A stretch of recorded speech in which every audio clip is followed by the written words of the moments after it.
ఆంజనేయ పరమాత్మ వాసనే బ్రాహ్మీ స్థితి కనుక పరమాత్మ వాసన స్థిరమైనది. ఆ పరమాత్మని ఎట్లా పంచుకోవాలో ఇప్పుడు చూడండి. నీ బ్రతుకంతా పరమాత్మమయం కావాలి. ఎలాగంటే మీరు పరమాత్మ మీదే నడుస్తున్నారు.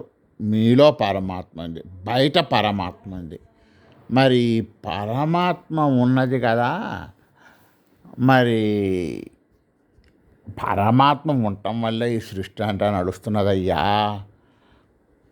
ఆ సృష్టి నడవటానికి కారణమైన పరమాత్మ యొక్క ఆ శక్తి జ్ఞానమును చూడు. నీవు భేదాలు చూడకు.